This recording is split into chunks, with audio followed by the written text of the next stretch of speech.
Ray either got together with him or called him on the phone and they were chatting, and he asked if Joe had seen An Early Frost, the movie about AIDS with Aidan Quinn. And of course, Joe had seen it, and he said, yeah, I saw it. I thought it was really well done. And Ray said, well, my family situation is like that, or my situation.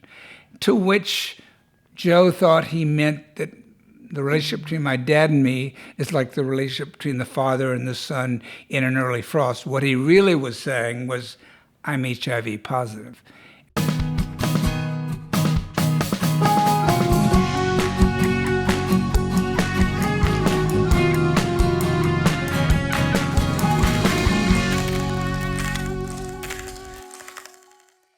Hi, this is Mike Balaban.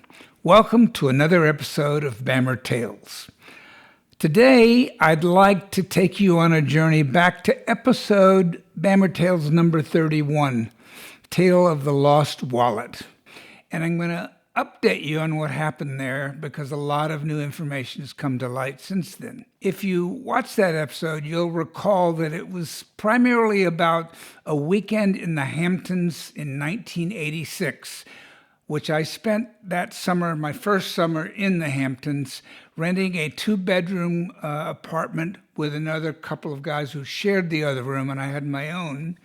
And it was really a case of many of us trying to avoid going to the Pines because AIDS was sweeping the land, and the Pines was an epicenter for it, and we didn't want to be tempted. So we went to the Hamptons. It was a much quieter gay scene. I enjoyed it a lot and would end up meeting the guys who owned the house across the street from where I was, and they invited me into their home the following summer where they rented out 3 or 4 rooms, and for the next 11 years, I shared their house with them, and it was a wonderful time. But in this first summer, I got to know them. They invited me over to barbecues to hang out by their pool. We all went to the beach together. There's a gay beach in Southampton, or there was at the time, called Fowler Beach on Fowler Lane. Today, I think it's become so developed that it's no longer strictly gay. And we would go there and have our own little hideaway where we would play volleyball, go swimming in the ocean, hang out, towel hopping to visit all the people we knew. And it was a great way to spend the summer. At the end of the day, we'd go back to the house across the street and swim in their pool, and then often have dinner together, and then go out to the Swamp, the only gay bar in Southampton, during the evening. Well, on the weekend in question, somewhere in the middle of the summer of 1986, I was at Fowler Beach, and there were 12 to 15 of us on towels in a group, and I knew everyone well or somewhat well in that group except for one guy who was a newcomer. I'd never seen him before, and he was younger than me. I was 34. He was probably 28, and he was from Brooklyn, I believe, and I didn't know how he got there, but he was cute. And so I ended up chatting with him, and we flirted, or at least I thought we were flirting. And the end of the day came, and we separated for a while, and then I saw him again. We're hanging by the pool across the street, and somebody came to me and said, that guy, Joe, came out on the Hampton Jitney, the bus from New York earlier today, 2.5, 3-hour ride. And he doesn't have a place to stay this evening.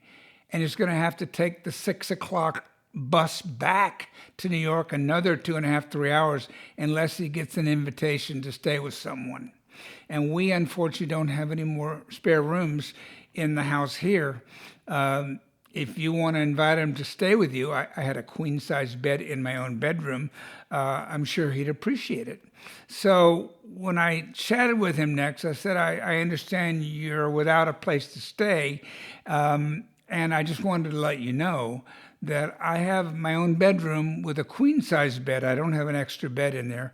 But if you want, you're certainly welcome to spend the night with me, and there would be no strings attached.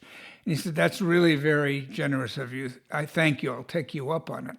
So we got separated for a while. Turns out I now know what he was doing. But when we reconnected later in the evening, it was at the Swamp. And afterwards, we went back to the house I was staying in, and we did our ablutions, brushing our teeth, etc., and then climbed in the queen-size bed. And somewhere along that way, an electrical moment occurred where there was just a change in the atmosphere, and the two of us dove at each other, attacking each other amorously, and we fooled around for an hour or so. We had really great time. I don't know, but I suspect we didn't have anal sex, and that will become relevant a little later in this story. But we fooled around, we had fun, we spent the night together, and when I woke up the next day, I was feeling great.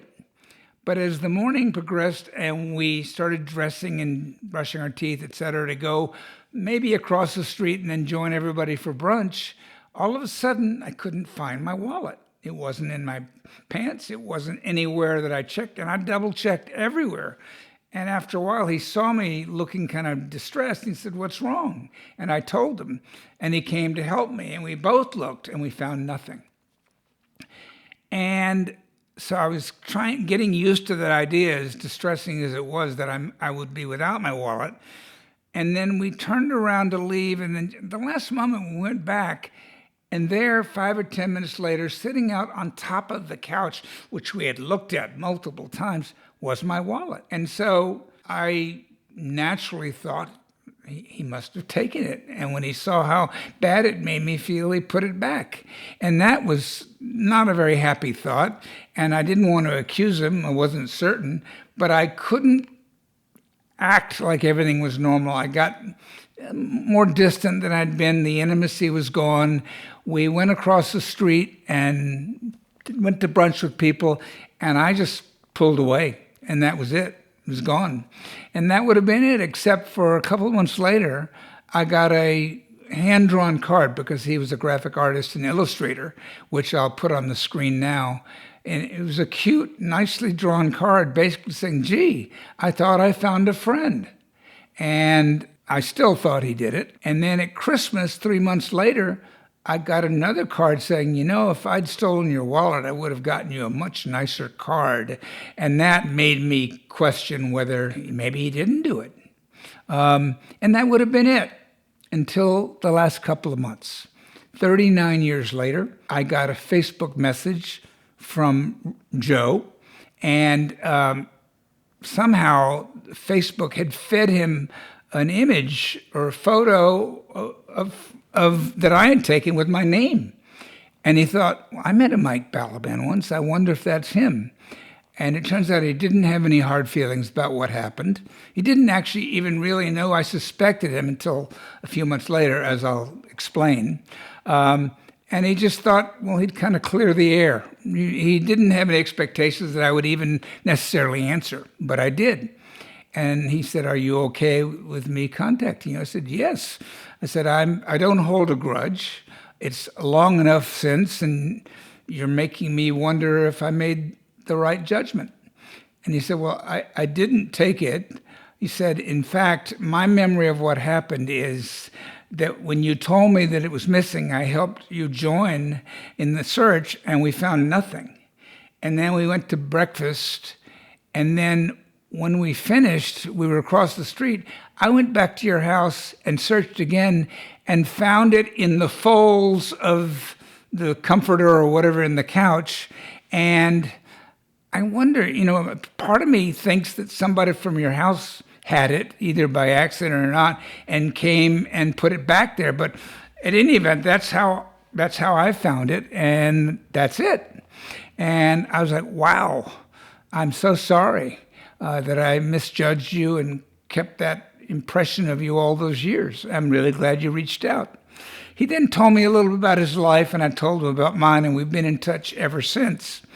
Turns out that another guy that was our neighbor in the Hamptons, who's in some of the photos that I'll put up now, and I'll call him Ray. Ray was an architect. He was pretty classy, very good looking, kind of elevated lifestyle, very well connected. And he and Joe ran into each other on the street in Brooklyn, where Joe lived, a year and a half before that. And Joe looked at him, and he looked back, and next thing you know, they're chatting, and Ray goes, "You want to share a piece of pizza?" And Joe said, "Okay." And little did he realize that he actually meant share it, because Joe bought one piece and Ray ate half of it. At the end of which he said, would you feel okay if I invited you to dinner tomorrow evening? To which Joe said, "Sure, as long as I get to have my own food," which Ray found really amusing.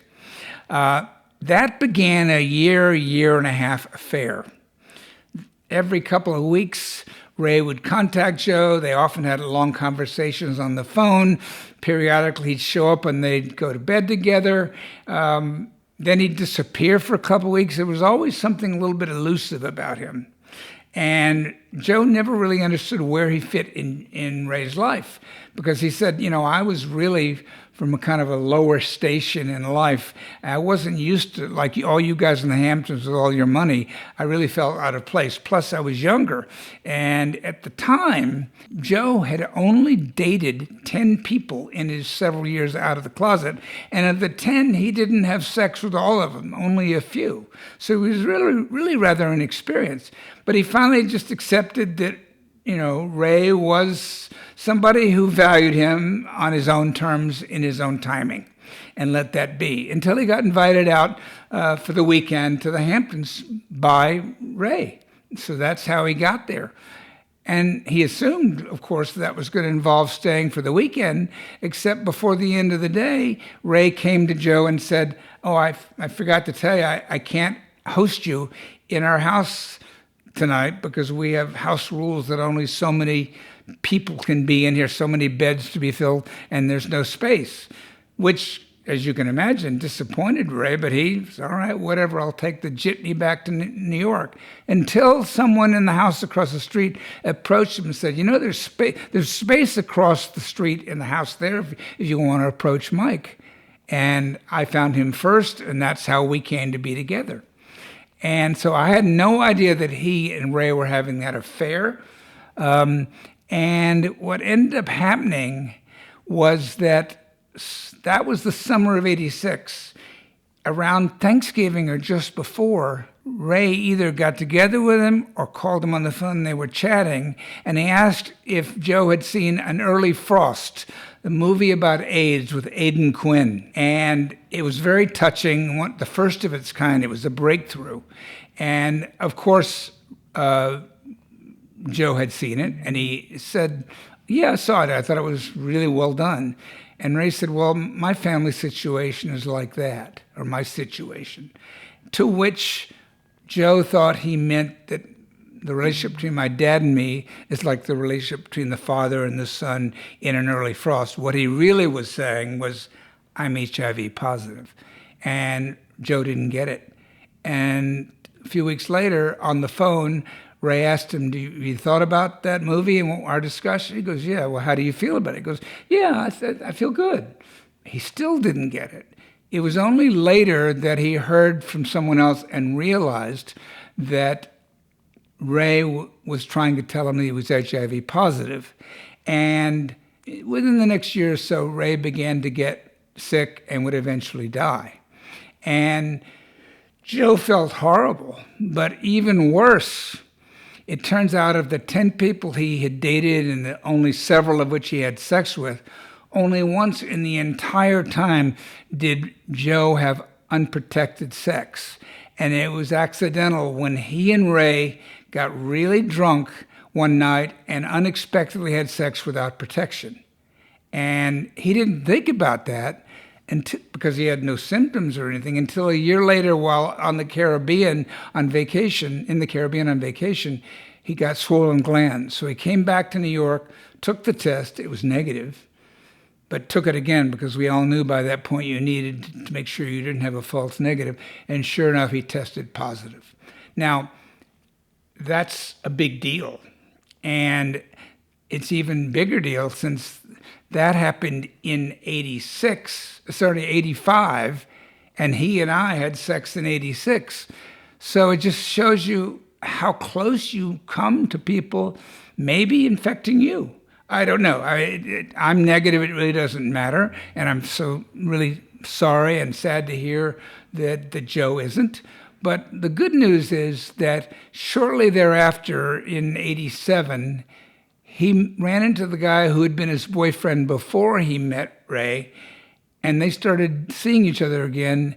And now they're together 39 years, and his husband takes really good care of him. He's been non-symptomatic since, zero signs of anything since 1996. And other than the fact that he thinks he's a little bit thinner because of the medications and everything, he's had a really easy life and he's very happy. So that's the story. 39 years with the wrong impression, having ended things on a sour note, and we're reconnected, for what that's worth. That's my story. I would look forward to your comments on it. Do you have any similar reconnecting stories? Thanks a lot. Mike Balaban, BAMMER Tales.